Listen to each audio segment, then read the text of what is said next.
শেষ বক্তা কমরেড শতরূপ ঘোষ, আমাদের রাজ্য কমিটির সদস্য, আমাদের রাজ্যের যুব নেতা, তিনি এখন আপনাদের সামনে বক্তব্য রাখবেন।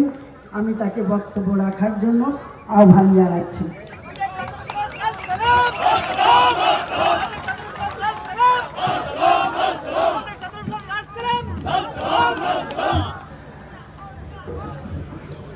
আজকে সভানেত্রী কমরেড অঞ্জুদি, মঞ্চে আছেন আমাদের পার্টির রাজ্য সম্পাদক মন্ডলীর সদস্য দেবুদা, এতক্ষণ দেবুদা বললো, আমাদের শ্রদ্ধেয় নেতা অমলদা আছেন, মনোদীপদা আছেন, এছাড়াও আমাদের পার্টির নেতৃত্ব যারা রয়েছেন এখানে, আমাদের কর্মী সংগঠক, আমাদের কমরেডরা যারা এখানে আজকে মিছিল করে এসে এই জমায়েতে আছেন, যারা দূর থেকেও আমাদের কথা শুনতে পাচ্ছেন। হুগলি এবং পূর্ব বর্ধমানের এই একটা অংশের যে মানুষের কাছে আমাদের কথা পৌঁছচ্ছে, আমার গুরুজনেরা, আমার ভাইয়েরা, বোনেরা, বন্ধুরা, এবং আপনারা দেখছেন আজকে আস্তে আস্তে দেখছিলাম যে তৃণমূল কংগ্রেস ওখানে জনগর্জন সভা করছে, প্রার্থী ঘোষণা করছে। ভালো কথা, লোকসভা ভোট এসে সবাই প্রার্থী ঘোষণা করবে, দু একদিনের মধ্যে আমাদেরও প্রার্থীর নাম ঘোষণা হবে। কিন্তু দেখছিলাম এই হুগলি কেন্দ্রের জন্য কদিন ধরেই কাগজে বেরোচ্ছিল, উনি প্রার্থী ঘোষণা করেছেন রচনা বন্দ্যোপাধ্যায়, একসময় খুব নিয়মিত অভিনয় করতেন, যাই হোক খুব জনপ্রিয় অভিনেত্রী, ওনার নাম। এবার রচনা বন্দ্যোপাধ্যায় এবার তৃণমূলের প্রার্থী হবেন মোটামুটি শোনা যাচ্ছিল। কদিন আগে আপনারা দেখেছেন দিদি নাম্বার 1 বলে একটা প্রোগ্রাম হয়, উনি করেন, সেখানে মমতা বন্দ্যোপাধ্যায় গেছিলেন। ওরা বলছে যে দিদি নাম্বার 1 রচনা ব্যানার্জি বাংলার 1 নম্বর দিদি মমতা ব্যানার্জিকে নিয়ে এসছে, এবার দুজন মিলে দিদি দিদি খেলবে, তারপর এ ওর হয়ে ভোটে দাঁড়িয়ে যাবে। ভালো কথা, দাঁড়িয়ে গেছে রচনা বন্দ্যোপাধ্যায়। আমি জানি না আজকের আগে কোনোদিন নিশ্চয়ই হুগলিতে শুটিং করতে এসে থাকবেন, কিন্তু হুগলিতে কোনো খেটে খাওয়া মানুষের পাড়ায়, শ্রমজীবী মানুষের এলাকায়, ছাত্র যুবর লড়াই আন্দোলনে উনি কোনোদিন স্বাভাবিকভাবে আসেননি, কখনো আসার সুযোগ হয়নি। ভবিষ্যতে আসলে ভালো, না আসলে আরো ভালো। কিন্তু আপনাদেরকে অনুরোধ করছি, যখন উনি এখানে প্রচার করতে আসবেন, জনগর্জন সভা থেকে ওনার নাম ঘোষণা করেছেন মমতা বন্দ্যোপাধ্যায় হুগলির জন্য, ওনাকে জিজ্ঞেস করবেন আপনি দিদি নাম্বার 1 করেন, মমতা বন্দ্যোপাধ্যায়কে নিয়ে গিয়ে দিদি নাম্বার 1 করেছেন, ওনাকে বাংলার দিদি বলে দেখিয়ে আপনার ক্ষমতা থাকে রচনা ব্যানার্জি, হুগলিতে ভোট শেষ হয়ে যাওয়ার পরে যখন আবার জিততে ফিরে যাবেন দিদি নাম্বার 1 করতে, দিদি নাম্বার 1-এর পরের এপিসোডে সন্দেশখালী দিদিদেরকে নিয়ে আসবেন, সন্দেশখালীর মা বোনদেরকে নিয়ে আসবেন, তাদের কথা শুনবেন, তাদের কান্না শুনবেন। যদি সন্দেশখালীর দিদির কথা আপনি শুনেছেন রচনা ব্যানার্জি, তাহলে জানবেন আপনারা যত পারেন জনগর্জন সভা করুন, ওরকম হাজার হাজার গর্জনেও সন্দেশখালীর দিদিদের, বোনেদের, মায়েদের কান্না ঢাকা যাবে না, কান্না আপনারা ঢাকতে পারবেন না। এই হুগলি এলাকায় আমরা কি চেয়েছিলাম? কমরেড বুদ্ধদেব ভট্টাচার্য মুখ্যমন্ত্রী ছিলেন, এই হুগলিকে সিঙ্গুরে একটা ইন্ডাস্ট্রিয়াল কমপ্লেক্স চেয়েছিলেন। মমতা বন্দ্যোপাধ্যায় কি করলেন? সেই হুগলিকে সিঙ্গুরের কয়েক কিলোমিটার দূরে বলাগড়কে উনি একটা ইন্ডাস্ট্রিয়াল কমপ্লেক্সের বদলে শান্তনু আর কুন্তল দিলেন। বুদ্ধদেব ভট্টাচার্য চেয়েছিলেন, বামফ্রন্ট সরকার চেয়েছিল এই হুগলিকে, এই বর্ধমানকে, এই এলাকাকে একটা চাকরির ঠিকানা বানাতে। মমতা বন্দ্যোপাধ্যায় যে এলাকা চাকরির ঠিকানা হতে পারত, সেই এলাকাকে চাকরি বিক্রির ঠিকানা, চাকরি মাফিয়ার ঠিকানা করলেন। আজকে ব্রিগেডে দাঁড়িয়ে বলছেন আমরা তৃণমূল কংগ্রেস, আমরা মানুষে মানুষে ভাগ করি না, আমরা হিন্দু মুসলমান ভাগ করি না, আমরা সিপিএম বিজেপি কংগ্রেস তৃণমূল ভাগ করি না, বাংলার সব মানুষের জন্য এক নীতিতে কাজ করি। একদম ঠিক বলেছেন। এই হুগলিতে, এই বলাগড়ে দেখেছিলাম শান্তনু কুন্তলদের চাকরি বিক্রির রেড কার্ড। আপনি হিন্দু হন, আপনি মুসলমান হন, আপনি সিপিএম হন, তৃণমূল হন, কংগ্রেস হন, বিজেপি হন, আপনি যেই হন না কেন, এক রেড কার্ড মেনে মমতা ব্যানার্জিকে টাকা দিয়ে, শান্তনুকে, কুন্তলকে টাকা দিয়ে চাকরি কিনতে হবে। যদি সারা জীবনও আপনার পরিবার কংগ্রেস করে থাকে, পরবর্তীকালে তৃণমূল করে থাকে, যদি সারা জীবন তৃণমূলের ঝান্ডা নিয়ে মিছিল করে থাকেন, তৃণমূলের সিম্বলে ভোট দিয়ে থাকেন, তাহলেও রেড চার্ট মেনে টাকা না দিলে কুন্তল, শান্তনুর রাজ্যে আপনি চাকরি পাবেন না। যখন 2021 এরকম পরিবেশ তৈরি হয়েছিল বাংলায় যে এবার জিতে বিজেপি ক্ষমতায় আসতে পারে, আমরা কমিউনিস্ট পার্টি করি, আমরা মমতা বন্দ্যোপাধ্যায়ের মতো কখনো বাজপেয়ীর ক্যাবিনেটে মন্ত্রী হতে যাইনি, কখনো আরএসএস এর জুতো মাথায় নিয়ে দিল্লিতে লালবাতি গাড়ি চাপিনি। সেই কমিউনিস্ট পার্টি আমরা বলেছিলাম, আমাদের শয়ে শয়ে কমরেডকে তৃণমূলের হাতে হারিয়েছি, আমাদের পার্টি অফিস পুড়েছে, আমাদের কমরেডদের ঘর ছাড়া হতে হয়েছে। বাংলায় এমন একটা পাড়া নেই যে পাড়ায় আমাদের কোনো না কোনো কমরেডের নাম লেখা একটা শহীদ বেদিনা আছে, তারপরেও আমরা বলেছিলাম যেন তেন প্রকারে বাংলায় বিজেপিকে আটকাতে হবে। অনেকে বলেছিলেন মমতা ব্যানার্জি একসময় আপনি করেছিলেন মানে বিজেপির সঙ্গে রাজনীতি, তবু আজকে মানতে হবে যা বামফ্রন্ট করতে পারেনি, যা সিপিএম করতে পারেনি, তা মমতা ব্যানার্জি করে দেখিয়ে দিলেন, বাংলায় বিজেপিকে আটকে দিলেন। বাংলায় নাকি বিজেপি আটকে গেছে, বিজেপিকে আটকানোর নমুনা আপনারা দেখেছেন। আমাদের আঙুল থেকে ভোটের কালি উঠতে পারলো না। এই বর্ধমানের আসানসোলে একটা লোক বিজেপির এমপি ছিল, কেন্দ্রের মন্ত্রী ছিল, দাঁড়িয়ে থেকে আসানসোলের ইমাম সাহেবের ছেলেকে খুন করিয়েছিল বাবুল সুপ্রিয়। আমাদের আঙুল থেকে ভোটের কালি উঠতে পারলো না, তার আগে সেই বাবুল সুপ্রিয় গিয়ে তৃণমূলের মন্ত্রী হয়ে গেল। আর আজকে আপনারা দেখছেন শুধুমাত্র বিজেপিকে আটকানোর জন্য যারা তৃণমূল কংগ্রেসকে ভোট দিয়েছেন তাদেরকে বলছি একবার ভেবে দেখবেন। 42 জন প্রার্থীর নাম ঘোষণা করেছেন ব্রিগেড থেকে। 42 জনের মধ্যে 7 জন, 6 ভাগের 1 ভাগ, প্রত্যেক 6 জন প্রার্থীর মধ্যে 1 জন প্রার্থী কারা জানেন? যারা কদিন আগে অব্দি বিজেপির নেতা ছিল, বিজেপি থেকে এসছে। 7 জন বিজেপির নেতাকে আমি নাম বলছি আপনাদের: রায়গঞ্জে কৃষ্ণ কল্যাণী, মুকুটমণি অধিকারী, শত্রুঘ্ন সিনহা, কীর্তি আজাদ, সুজাতা খান, বিপ্লব মিত্র, বিশ্বজিৎ দাস। 7 জন এমন লোককে প্রার্থী করেছেন যারা আজ থেকে 2 দিন আগে বলতো, কেউ বলতো এনআরসি বলে মুসলমানদেরকে ডিটেনশন ক্যাম্পে পাঠাতে হবে, কেউ বলতো মোদিজি এসে গেছেন, বাংলায় এবার গেরুয়া ঝড় উঠবে, কেউ বলতো পিসি চোর, ভাইপো চোর, সবকটাকে জেলে ঢোকাতে হবে। 7টা লোক যারা আজ থেকে কয়েকদিন আগে পর্যন্ত হাতে বিজেপির পতাকা নিয়ে নরেন্দ্র মোদীর হয়ে মিটিং করতো, মিছিল করতো, আজকে আপনার মতো সাধারণ তৃণমূল সমর্থক, সারা জীবন তৃণমূলকে ভোট দেওয়া মানুষ ব্রিগেডে দাঁড়িয়ে দেখছেন মঞ্চ থেকে তাদের নেতা, তাদের নেত্রী এই বিজেপির লোকগুলোর নাম ঘোষণা করছেন। দেখি কদিন আগে দেখি নরেন্দ্র মোদী কৃষ্ণনগরে এসে বলছেন যে মিত্র, বাংলায় খুব অসুবিধা চলছে, তৃণমূল খুব খারাপ করছে, তৃণমূলকে জব্দ করতে হবে, শায়েস্তা করতে হবে, তাই কি করতে হবে? বাংলায় 42টা আসন এবার বিজেপিকে দিতে হবে। ভালো কথা। আচ্ছা আপনি বলুন তো, ধরে নিচ্ছি নরেন্দ্র মোদীর কথা বাংলার মানুষ শুনলেন, কথার কথা বলছি, বাংলা যদি 42টা আসলে নরেন্দ্র মোদীকে দিয়ে দেওয়া হলো, নরেন্দ্র মোদী আপনি বলুন তো, আপনি কোন এমন বাড়তি কাজটা করতেন যা আপনি একদিন করতে পারছিলেন না? আপনার কি এমপি কম পড়েছিল? ভারতে সরকার তৈরি করতে 274 জন এমপি লাগে, আপনার বিজেপির একার 303 জন এমপি ছিল। কোন জোট লাগবে না, কোন দলের সমর্থন লাগবে না, আপনারা একচেটিয়া সমর্থন নিয়ে, অ্যাবসলিউট মেজরিটি নিয়ে আপনারা সরকার চালাচ্ছেন ভারতে গত 10 বছর ধরে। আপনার 303 জন এমপি আছে। বাংলায় যদি আপনার 18 বদলে 42 এমপি থাকতো, আপনার বাড়তি কোন সুবিধাটা হতো, বাড়তি কোন কাজটা আপনার করতে পারতেন যা এই কজন এমপি নিয়ে করতে পারলেন না? আপনারা বলেন, বিজেপি বলে আমাদের বিরোধিতা করতে গিয়ে যে বিরোধীদের মধ্যে এখানে অনেকগুলো ভাগ আছে, ওদের কি ইন্ডিয়া জোট আছে, এই আছে, ওরা জানে না ওদের প্রধানমন্ত্রী কে হবে, ওদের কোয়ালিশন গভর্নমেন্ট হবে, দুর্বল গভর্নমেন্ট হবে, আমাদের বিজেপির এক পার্টির সরকার শক্তিশালী সরকার হবে। এই আপনার শক্তিশালী সরকারের নমুনা। 303 জন এমপিকে নিয়ে পিসি ভাইপো ছেড়ে দিন, ওই শাহজাহানের মতো একটা 2 টাকার গুন্ডা ক্রিমিনালকে জেলে হতে পারলেন না। আপনি 303 জন এমপি নিয়ে আপনি কি করবেন বাংলা থেকে এমপি নিয়ে? ওরা বলে নাকি কোয়ালিশন গভর্নমেন্ট দুর্বল গভর্নমেন্ট হয়। ইউপিএ দ্বিতীয় ইউপিএ সরকার, আমরা বামপন্থীরা সেই দ্বিতীয় ইউপিএ সরকারের বিরোধী ছিলাম, আমরা সমর্থন করিনি ওই সরকারকে।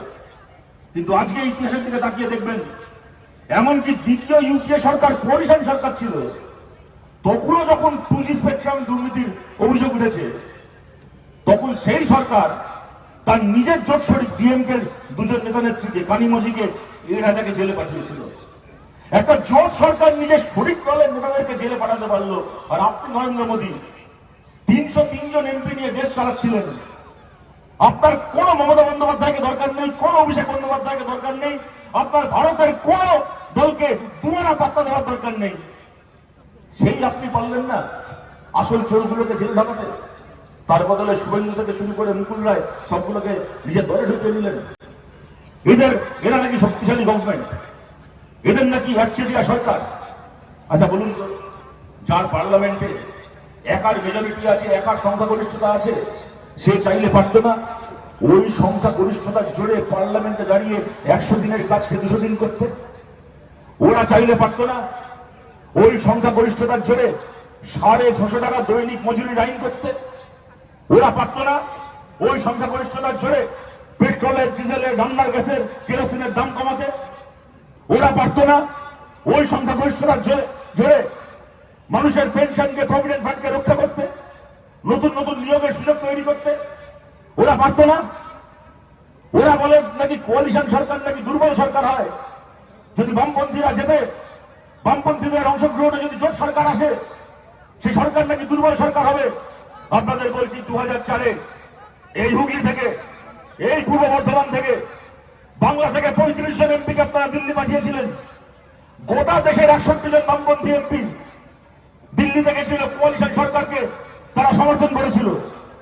আজকে তাকিয়ে দেখুন, সেই কোয়ালিশন সরকার দেশকে 100 দিনের কাজ দিয়েছিল। কোয়ালিশন সরকার বিপিএল তালিকার বাইরেও যে মানুষ, সার্বজনীন রেশনের ব্যবস্থা, সব মানুষের জন্য রেশন ব্যবস্থা করেছিল। কোয়ালিশন সরকার দেশকে রাইট টু এডুকেশন, বিনা পয়সায় শিক্ষার অধিকারের আইন দিয়েছিল। কোয়ালিশন সরকার আমাদের দেশকে রাইট টু ইনফরমেশন, তথ্যের অধিকারের আইন দিয়েছিল। কোয়ালিশন সরকার এই কাজগুলো করতে পেরেছিল। আর নরেন্দ্র মোদীর একচেটিয়া সরকার, নরেন্দ্র মোদীর একার মেজরিটিতে চলা সরকার, মেজরিটির জন্য দেশকে কি দিল? নোট বাতিলের লাইনে দাঁড় করিয়ে মানুষকে মারল। লকডাউনে বাইরে কাজ করতে গিয়ে আটকে পড়া পরিযায়ী শ্রমিকদেরকে মাঝ রাস্তায় দাঁড় করিয়ে, ন্যাশনাল হাইওয়ে ধারে দাঁড় করিয়ে গায়ে পোকা মারার ওষুধ ছিটিয়ে দিল এক পার্টির একচেটিয়া সরকার। 115 টাকার পেট্রোলের দাম করলো, 105 টাকার ডিজেল করলো, 1200 টাকা সিলিন্ডার করলো। দেখবেন দিল্লিতে কতগুলো মোদির টাকায় চলা কতগুলো গদি মিডিয়া আছে, কতগুলো হিন্দি ইংলিশ চ্যানেল আছে। কত বড় নির্লজ্জ, কত বড় বেহায়া হতে পারে। দুদিন আগে দেখি মোদি ঘোষণা করেছেন নারী দিবসে নাকি সিলিন্ডারের দাম নাকি 100 টাকা কমবে। দেখি ওই গদি মিডিয়া দেখাচ্ছে, বিভিন্ন এলাকায় গিয়ে মহিলাদেরকে জিজ্ঞেস করছে, अच्छा ये जो मोदी जी ने 100 रुपए दाम कम कर दी सिलेंडर का, इससे आपका सुविधा हुआ कि आपको नहीं हुआ? तो सर महिलारा बोलছেন हाँ सुविधा हुआ, ভালো হয়েছে, দাম কমেছে। तो ये जो मोदी जी ने नारी दिवस पे नारियों को ये उपहार दिया, आप खुश है कि आप खुश नहीं है? अरे 100 টাকা দাম কমলে কে বলবে আমি খুশি নই? বলছে हाँ हम खुश है। বলে देखिए भाई और बहनों, देशवासियों, मोदी जी এত ভালো কাজ করেছেন, মহিলারা ধন্য ধন্য করছে। দেশের মহিলারা বলছেন নারী দিবসে 100 টাকা সিলিন্ডারের দাম কমিয়ে দিয়েছে, দেশের মহিলারা মোদিজি ধন্য ধন্য করছে। আমি আপনাদেরকে বলছি, আরে মোদির কথা পরে হবে, মোদিকে কেমন লাগছে ছাড়ুন, আগে মোদির দালাল এই গদি মিডিয়াগুলোকে কেমন লাগছে বলুন তো। 100 টাকা দাম যেই কমিয়েছে, মাইক নিয়ে ক্যামেরা নিয়ে বেরিয়ে পড়েছে মহিলাদেরকে জিজ্ঞেস করতে, দাম কমলো আপনার কেমন লাগছে? আর তার আগে 10 বছর ধরে 400 টাকা সিলিন্ডারের দাম বাড়িয়ে বাড়িয়ে ওটাকে 1200 টাকা যখন করেছিল, কোন মিডিয়া ক্যামেরা নিয়ে বেরোয়নি লোককে জিজ্ঞেস করতে, এই যে মোদি 400 সিলিন্ডারকে 1200 করছে, আপনাদের দাম বাড়লে কেমন লাগে? যখন 65 টাকার পেট্রোলকে 115 টাকা করলো, কোন মিডিয়া ক্যামেরা নিয়ে বেরোয়নি পেট্রোল পাম্পের বাইরে লোককে জিজ্ঞেস করতে, এই মোদিজির উপহার 115 টাকা দামের পেট্রোল, 105 টাকা দামের ডিজেল, আপনাদের কেমন লাগছে? গোটা পৃথিবীতে এমন একটা দেশ খুঁজে পাবেন না এই ভারতের মতো, যেখানে 1 লিটার ডিজেলের থেকে 1 লিটার কেরোসিন তেল ডবল দামে বিক্রি হয়। গোটা পৃথিবীতে এরকম দেশ পাবেন না। কেউ কোনোদিন ভাবতে পারেনি ডিজেলের থেকে কেরোসিন তেল ডবল দামে বিক্রি হবে। যখন 30 টাকার কেরোসিন তেলকে 200 টাকা করেছে, কোন গদি মিডিয়া ক্যামেরা নিয়ে বেরোয়নি জিজ্ঞেস করতে যে কেরোসিন তেলের দাম 200 টাকা হলো, আপনার এখন বাজারে গিয়ে কেরোসিন তেল কিনতে কেমন লাগছে? 10 বছর ধরে এরকম ভাবে লুট করার পরে ভোট ঘোষণার 4 দিন আগে 100 টাকা দাম কমেছে যখন দালালগুলো বেরিয়ে পড়েছে, মোদিজিকে কেমন লাগে? আরে মোদিজিকে কেমন লাগে পরের কথা, বলুন তো এদের এই দালালগুলো দালালি আপনাদের কেমন লাগে? আর এদের এই দালালি সরকারের টাকায়, সরকারের বিজ্ঞাপনের টাকায়, এদের এই দালালির কাছে ভারতের মানুষ, বাংলার মানুষ, আমরা কতবার আমাদের মতামতকে হারতে দেখবো, কতবার আমরা এদের কাছে বলবো? এদেরকে হারাতে হবে, এদেরকে দেশ থেকে তাড়াতে হবে। আজকে বিজেপির কাছে কোন সুযোগটা ছিল না বলুন? ওদের হাতে সিবিআই আছে, ইডি আছে, ইনকাম ট্যাক্স ডিপার্টমেন্ট আছে, কেন্দ্রের সরকার রয়েছে, রাজ্যে 77 জন এমএলএ আছে, 18 জন এমপি আছে। ওদের কাছে কোন সুযোগটা ছিল না? এত সুযোগ থাকার পরেও, এত প্রমাণ থাকার পরেও ওরা কি করেছে আপনারা দেখেছেন? চাইলে আসল কথাগুলোকে ধরা যেত না? দেবুদা বলছিল কদিন আগে, মমতা ব্যানার্জি বলেছেন ওনাকে নাকি জেলে ঢোকালে উনি নাকি জেল ফুটো করে বেরিয়ে আসবেন। আরে মমতা ব্যানার্জি, আপনাকে বলছি, আপনাকে কষ্ট করে জেল ফুটো করে বেরোতে হবে না। জেলে গিয়ে আপনি যদি নিজের লেখা কয়েকটা কবিতা পড়ে শোনান, জেলের বাকি কয়েকদিনেই আপনাকে জেল থেকে বার করে দেবে।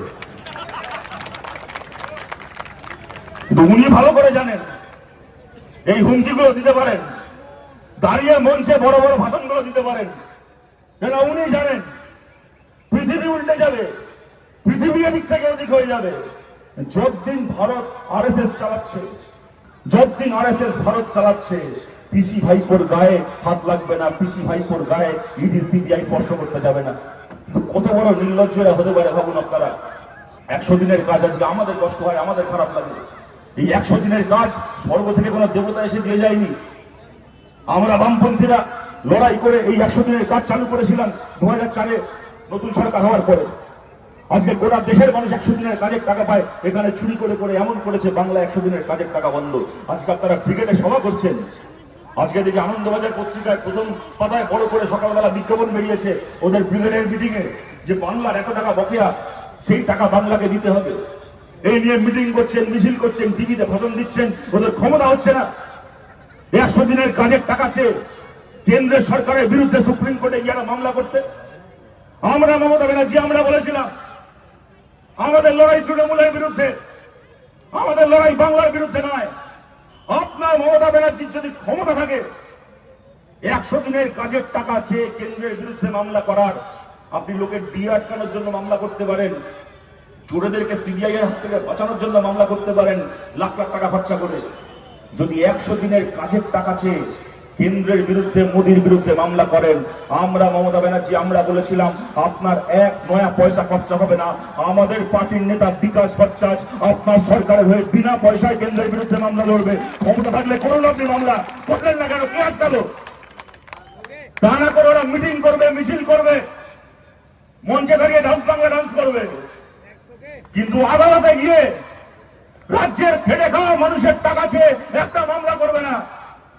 কারণ ওরা জানে ওদের চুরির অজুহাতে বিজেপি টাকা বন্ধ করেছে না। বিজেপি একটা চোরের বিরুদ্ধে একটা মামলা করেছে, এফআইআর করেছে, আর না রাজ্যের মুখ্যমন্ত্রী নিজের দলের পঞ্চায়েত মেম্বার, নিজের দলের এমএলএ এমপি গুলোকে বলেছে গরিবের টাকা মারা বন্ধ করো, গরিবের টাকা গরিব পাক।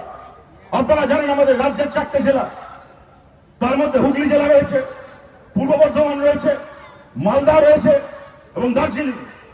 4টে জেলা, এই 4টে জেলাকে কেন্দ্রের সরকার 100 দিনের কাজের টাকা চুরি করার জন্য জরিমানা করেছে।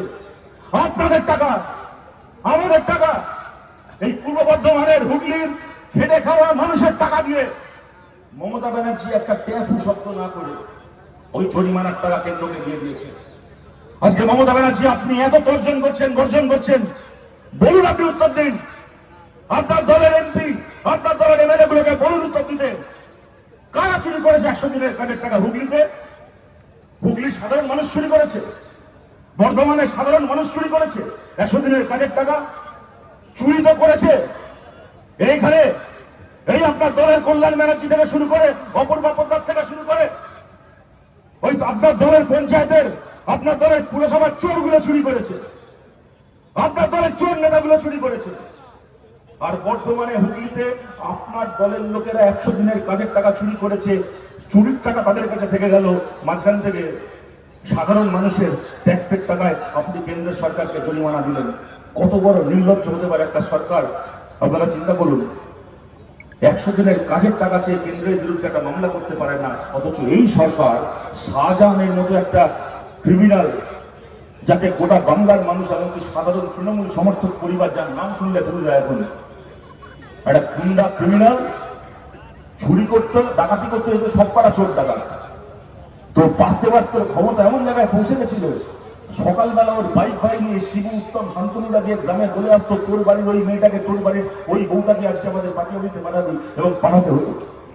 এত বড় একটা ক্রিমিনাল, এত বড় একটা অপরাধী, এতদিন পরে তাকে এত আড়াল করার চেষ্টা করেও যখন তাকে আর আড়াল করা গেল না, তাকে পুলিশ গ্রেপ্তার করলো এবং আদালত বলল সিবিআই এর হাতে তুলে দিতে হবে। আপনারা চিন্তা করতে পারেন 100 দিনের কাজের টাকা চেয়ে মামলা করতে পারে না মমতা ব্যানার্জির গভর্নমেন্ট, আর শাহজাহানকে যাতে সিবিআই হাতে দিতে না হয় তার জন্য 1 ঘন্টার মধ্যে হাইকোর্টে গিয়ে মামলা করে দিলেন। হাইকোর্ট যখন বললো না সিবিআই হাতে দিতে হবে, 1.5 ঘন্টার মধ্যে সুপ্রিম কোর্টে আমাদের ট্যাক্সের টাকায় সন্দেশখালীর যে মা বোনকে এরা ধর্ষণ করেছে সেই মা বোনের চোখের জল বিক্রির টাকায় শাহজাহানকে বাঁচানোর জন্য মমতা ব্যানার্জির সরকার সুপ্রিম কোর্টে গিয়ে মামলা করলেন। এরা খেটে খাওয়া মানুষের জন্য মামলা করতে পারে না, এরা শাহজাহানদের জন্য সুপ্রিম কোর্টে গিয়ে মামলা করতে পারে, লড়াই করতে পারে। বামপন্থীদের পাশে দাঁড়ান। এই রাজনীতি একটা করে ভোট আসবে, একদল লোক তৃণমূল থেকে বিজেপিতে যাবে, একদল লোক বিজেপি থেকে তৃণমূলে যাবে। সেদিন দেখি তাপস রায় এত সিনিয়র নেতা তৃণমূলের, আমরা ছোটবেলা থেকে ওনার নাম জানি, এমনি ভদ্রলোক নাকি বলে ওখানকার মানুষজন যে তৃণমূলের বাকিদের তুলনায় ওনার বিরুদ্ধে সেই অর্থে চুরির বদনাম নেই। এরকম একজন লোক দেখি টিভিতে বলছেন যে তৃণমূলের যে নেতা আছে সুদীপ ব্যানার্জি লোকসভায়, সে হচ্ছে মোদির এজেন্ট, বিজেপির এজেন্ট। আমাদের শুনে ভালো লাগলো, চলো ভাই তবু কেউ তো মুখ খুললো। এরকম ভাবে দিনের পর দিন বিজেপিকে সাহায্য করে যাচ্ছে তৃণমূল, এত সেটিং করছে পার্লামেন্টে। 10 বছরে বিজেপির আনা 59খানা বিল এরা পাস করিয়েছে। অন্ততপক্ষে এতদিন পরে হলেও একটা লোক তো মুখ খুললো এই সেটিং এর বিরুদ্ধে, বলো না আমি সুদীপ ব্যানার্জির খুব বিরোধী, কেননা সুদীপ ব্যানার্জি হচ্ছে সেটিং করে চলে মোদীর সাথে বিজেপির সাথে, আমি এর প্রতিবাদ করছি। এই অব্দি শুনে রাত্রিবেলা ঘুমোতে গেলাম। পরের দিন সকালবেলা ঘুম থেকে উঠে শুনি সুদীপ ব্যানার্জি বিজেপির সঙ্গে সেটিং করেছে, তার প্রতিবাদে তাপস রায় বিজেপি জয়েন করেছে। এই হচ্ছে তৃণমূল কংগ্রেসের বিজেপি বিরোধী লড়াই, আর এই হচ্ছে বিজেপির তৃণমূল বিরোধী লড়াই। ভোটের আগে একদল লোক বলবে দলে থেকে কাজ করতে পারছি না, মানুষের জন্য কাজ করতে চাই, বলে ওই দলে যাবে। ভোটের পরে আঙুল থেকে কালি উঠতে পারবে না, তার আগে আবার আগের দলে চলে যাবে। এই নোংরামি 2020-তে 2021-এ আমরা দেখেছি, দেখে ক্লান্ত। বারবার এই নোংরামিকে জিততে দেওয়া যাবে না। বামপন্থীদের পাশে দাঁড়ান। যখন আমরা মমতা ব্যানার্জির মতো, মোদীর মতো দাঁড়িয়ে বলবো না যে আমরা বাংলা থেকে 42-এ আসন পাবো, আমরা বাংলা থেকে 42-এ আসন পাবো না, কিন্তু বাংলা থেকে বেশ কতগুলো আসন, এবং তার মধ্যে অবশ্যই হুগলি এবং পূর্ব বর্ধমান। যদি গত পঞ্চায়েতের ফলাফল আপনারা দেখেন, তার আগে যখন পুরসভাগুলোর ভোট হয়েছিল ফলাফল যদি আপনারা দেখেন, এই কথা আমরা হাওয়ায় উঠতে বলছি না, হুগলির মাটিতে, পূর্ব বর্ধমানের মাটিতে কান পেতে কথা বলছি। পঞ্চায়েতের পুরসভার ভোট এই বার্তা দিয়েছে, এই দুটো লোকসভা কেন্দ্রে তৃণমূল কংগ্রেসকে যদি কেউ হারাতে পারে তা হচ্ছে লাল ঝান্ডা, তা হচ্ছে কমিউনিস্ট পার্টি, তা হচ্ছে বামফ্রন্ট। সেই জায়গা থেকে আপনাদেরকে বলছি, তৃণমূল বিরোধী ভোটকে ভাগ করতে না দিয়ে সমস্ত মানুষের কাছে আবেদন করছি, আমাদের প্রার্থীদের পাশে আপনারা দাঁড়ান, বামপন্থীদের পাশে আপনারা দাঁড়ান, বামপন্থীদেরকে এখানে যেতাম। যদি বাংলা থেকে বেশ কিছু আসন, তার সঙ্গে কেরালা, তার সঙ্গে ত্রিপুরা, তার সঙ্গে তামিলনাড়ু, রাজস্থান, এই রাজ্যগুলো থেকে একটা ভালো সংখ্যার এমপি, বামপন্থী এমপি পার্লামেন্টে যান এবং নতুন জোট সরকার তৈরি হয়, তাতে অংশগ্রহণ করার সুযোগ হয়। এবং প্রথম কাজ যে কাজ আমরা করতে চাই, আপনারা দেখেছেন কদিন আগে রাম মন্দির উদ্বোধন হয়েছে, সুপ্রিম কোর্ট রায় দিয়েছিল, যার সে রায় পছন্দ হয়েছে সেও মেনে নিয়েছে, যার রায় পছন্দ হয়নি সেও মেনে নিয়েছে, রাম মন্দির উদ্বোধন হয়েছে। কিন্তু আপনারা জানেন 2019 সালে সুপ্রিম কোর্ট রায় দিয়েছিল অযোধ্যায় রাম মন্দির হওয়ার 5 মাসের মধ্যে রাম মন্দির তৈরির কাজ ওই করোনার মধ্যে, লকডাউনের মধ্যে ওরা শুরু করে দিয়েছিল। অথচ এই সুপ্রিম কোর্ট 2016 সালে রায় দিয়েছিল সম কাজে সম বেতন দিতে হবে। কন্ট্রাকচুয়াল চাকরির নাম করে মানুষের উপর শোষণ করা যাবে না। একই কাজ করার জন্য একজন পার্মানেন্ট কর্মচারী পাবে 30,000 টাকা মাইনে, আর কন্ট্রাকচুয়াল কর্মচারী পাবে 5,000 টাকা মাইনে। তার আজ কাজ থাকলে কালকে থাকবে না, কাল কাজ আছে তো পরশু নেই, এই জিনিস করা যাবে না। সম কাজে সম বেতন দিতে হবে। রাম মন্দির তৈরি হয়ে যায় সুপ্রিম কোর্টের রায়ের নামে। মোদী চাইলে সম কাজে সম বেতনের আইন করতে পারত, মোদী করেনি, মমতা ব্যানার্জিরা করেনি। বামপন্থীরা সুযোগ পেলে প্রথম কাজ যা আমাদের হবে, সম কাজে সম বেতনের আইন পার্লামেন্টে পাস হবে। সমস্ত ক্ষেত্রে রাস্তার ধারে যে সিভিক ভলেন্টিয়াররাও দাঁড়িয়ে রয়েছে, আজকে 8 বছর ধরে 10 বছর ধরে রাস্তার ধারে দাঁড় করিয়ে রেখে দিয়েছে, তাদেরও চাকরি পার্মানেন্ট নয়, ভোটের আগে তৃণমূলের হয়ে ভাড়া খাটায়। এই সিভিক ভলেন্টিয়ার ভাইদেরকেও বলছি, বোনেদেরকেও বলছি, তাদেরও চাকরি পার্মানেন্ট হবে পশ্চিমবঙ্গ পুলিশে। নতুন স্ট্রাকচারের মধ্যে, নতুন পে স্কেলের মধ্যে তাদের চাকরিকেও আনা হবে, যদি সম কাজে সম বেতনের আইন দেশের মাথায় পাস হয়েছে। কেন্দ্রের সরকারের রেল হতে পারে, ব্যাংক হতে পারে, বিমা হতে পারে, টেলিফোন হতে পারে, কি রাজ্যের সরকারের বিভিন্ন পঞ্চায়েত, পুরসভা, স্কুলে প্যারা টিচার, পুলিশের সিভিক ভলেন্টিয়ার, ট্রান্সপোর্টে, স্টেট ট্রান্সপোর্টে ঠিকা কর্মচারী, যত জায়গায় এরকম ভাবে ঠিকা কর্মচারী নিয়োগ চলছে, প্রত্যেকজন কন্ট্রাকচুয়াল এমপ্লয়ি চাকরি পার্মানেন্ট করা হবে, স্থায়ী বেতন কাঠামোর মধ্যে তাদেরকে আনা হবে, পেনশন প্রভিডেন্ট ফান্ড সহ শ্রমের যা মর্যাদা তাদের প্রাপ্য দেওয়া হবে। সেই আইন দেশের পার্লামেন্টে পাস করবো, বামপন্থীরা রাজ্যে লড়াই করি। এই কাজ যদি আমরা সুযোগ পাই, কাজ আমরা করতে চাই। আজকে গ্রাম বাংলা খালি হয়ে যাচ্ছে, এখানে কাজ করলে 150 টাকা, 200 টাকা, 250 টাকা মজুরি পাওয়া যায়, তার থেকেও তৃণমূলকে কাটমানি দিতে হয়। সেই টাকাও 2 বছর ধরে বকেয়া পড়ে থাকে। পাশের রাজ্যে যান, উড়িষ্যায় যান, 400 টাকা 500 টাকা মজুরি, কেরালায় গেলে 650, 700, 800 টাকা মজুরি, গুজরাটে গেলে, তামিলনাড়ুতে গেলেও ওরকম 400-500 টাকা করে মজুরি। গ্রামকে গ্রাম খালি হয়ে যাচ্ছে, কাজ করতে, মাটি কাটার কাজ করতে বাইরের রাজ্যে চলে যাচ্ছে মানুষ। নতুন সরকার এসে অন্তত পক্ষে 650 টাকা দৈনিক মজুরি আইন পার্লামেন্টে পাস করবে। আপনাকে আপনার মাটি ছেড়ে চলে যেতে হবে না। বাংলার মানুষ যদি বাংলার মাটিতে কাজ করেন, অন্তত পক্ষে 650 টাকা দৈনিক মজুরি তারা পাবেন। এর আগের বার 100 দিনের কাজের আইন করেছিল বামপন্থীরা। যদি সুযোগ পাই 100 দিনকে 200 দিন, 200 দিনকে 300 দিন, 300 দিনকে 365 দিন মানুষের কাজের গ্যারেন্টি, সেই আইন করতে হবে। মনরেগার কাজকে 100 থেকে বাড়িয়ে 200, 200 থেকে বাড়িয়ে 300 নিয়ে যেতে চায় বামপন্থীরা। এই কাজ আমরা করতে চাই, আমাদের পাশে আপনারা থাকুন। যে কাজ আমরা পশ্চিমবাংলায় করেছিলাম, বামফ্রন্ট সরকার করেছিল, 12 ক্লাস অব্দি অবৈতনিক শিক্ষা, বিনা পয়সায় পড়াশোনা, প্রথম ইউপিএ সরকারের আমলে আমাদের দাবি মেনে সেই কাজ গোটা দেশে হয়েছিল। রাইট টু এডুকেশন, 12 ক্লাস পর্যন্ত ছেলে মেয়েরা বিনা পয়সায় পড়াশোনা করবে, শিক্ষার অধিকার আইন।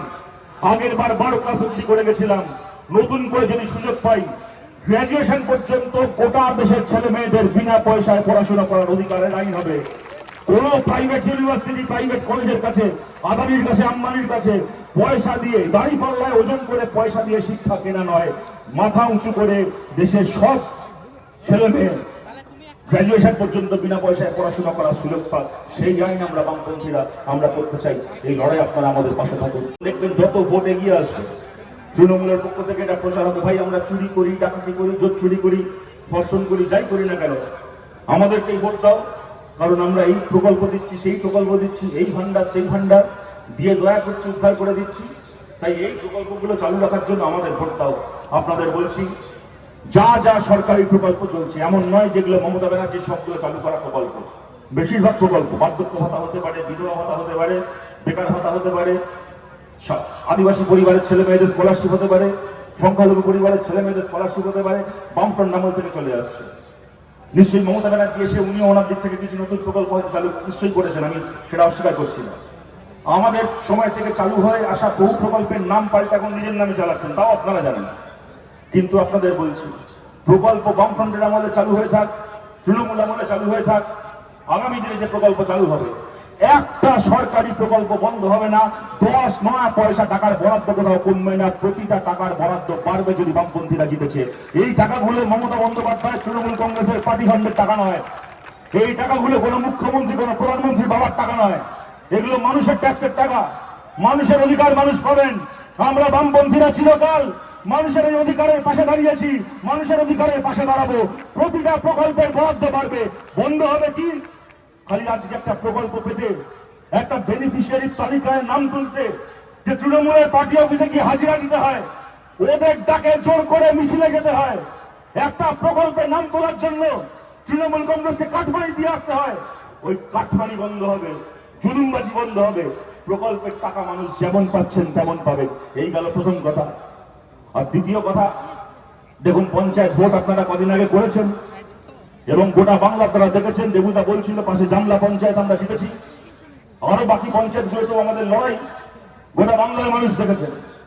তার চেয়েও বেশি যেন দেখেছেন তা হচ্ছে এই তার 77 জন এমএলএ, 18 জন এমপি থাকা, দেশে কেন্দ্রে সরকারে থাকা দল যেদিন থেকে পঞ্চায়েত ভোট ঘোষণা হয়েছিল, রাজভবনে রাজ্যপালের কোলে গিয়ে বসছিল। আর বাচ্চা ছেলেরা যেরকম ভাবে লজেন্সের জন্য বায়না করে, সেরকম ভাবে শুভেন্দু কেন্দ্রীয় বাহিনীর জন্য বায়না করছিল। বলছিল কেন্দ্রীয় বাহিনী দাও, নাহলে আমি খেলতে নামবো না, কেন্দ্রীয় বাহিনী দাও, নাহলে আমার খুব ভয় করে, আমি খেলতে নামবো না। আর এই শুভেন্দু সুগন্ধ পার্টি যখন রাজ্যপালের কোলে বসে কেন্দ্রীয় বাহিনীর জন্য ভাঙা করে কাঁদছিল, তখন একটা এমএলএ, একটা এমপি না থাকা কমিউনিস্ট পার্টি বলেছিল আমরা বাংলায় পঞ্চায়েত ভোট করবো কোনো কেন্দ্রীয় বাহিনীর ভরসায় নয়, জনগণের বাহিনীর ভরসায় আমাদের নিজেদের কোমরের জোরে, আর সেই কোমরের জোরে ভোট করে আপনারা দেখেছেন তৃণমূলকে কি দৌড় আমরা করিয়েছি। আপনাদের বলছি এই কাজটা সহজ হয়নি, আমাদের আক্রমণ এসছে, ওরা যে ভাষা বোঝে সেই ভাষায় আমাদের কমরেডরা জবাব দিয়েছে। লোকসভাতেও ওরা চেষ্টা করবে গাজওয়ারি করার, লোকসভাতে ওরা চেষ্টা করবে বুথ দখল করার। সমস্ত কমরেডদেরকে বলছি, সমস্ত সহনাগরিকদেরকে বলছি, এই করতে গিয়ে আমরা চাই শান্তিপূর্ণ ভোট হোক, আমরা আবেদন করছি ভোট যেন শান্তিপূর্ণ হয়। কিন্তু যদি ওরা গায়ের জোরে ভোট করবে ভাবে, তাহলে আপনাদের বলছি ওরা যে ভাষা বোঝে ওদেরকে সেই ভাষায় উত্তর দিতে হবে।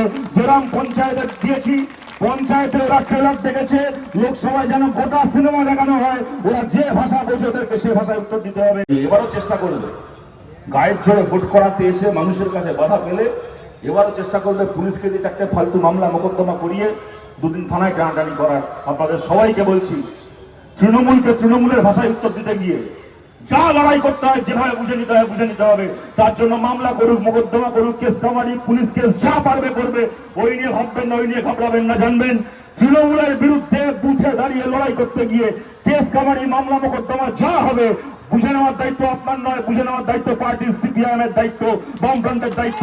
যাবতীয় কেস কামারি, মামলা মোকদ্দমা বুঝে নেওয়ার যা দায়িত্ব নেওয়ার আমরা নেবো। এবং খালি আমাদের কমরেডদের নয়, আমাদের পার্টির কর্মীদের বাইরেও সাধারণ মানুষও তৃণমূলের বিরুদ্ধে এই লড়াইয়ে যারা রুখে দাঁড়াবেন, তাতে তাদের পাশে থেকে তাদের হয়ে যা বুঝে নেওয়ার, আইনি সাহায্য দেওয়ার সিপিআইএম সেই দায়িত্ব নেবে। দায়িত্ব আমাদের। নির্ভয়ে মাথা উঁচু করে ওই ক্রিমিনালগুলোর বিরুদ্ধে লড়তে হবে, মাথা উঁচু করে লোকসভায় লড়তে হবে। এবং বাংলায় এই চোর দাঙ্গাবাজদের রাজত্ব শেষ করে জনগণের, নতুন করে জনগণের বিজয়ের মিছিল, এই মিছিল শুরু করতে হবে। 2024-এ শুরু হওয়া এই মিছিল 2026-এর দিকে হেঁটে যাবে।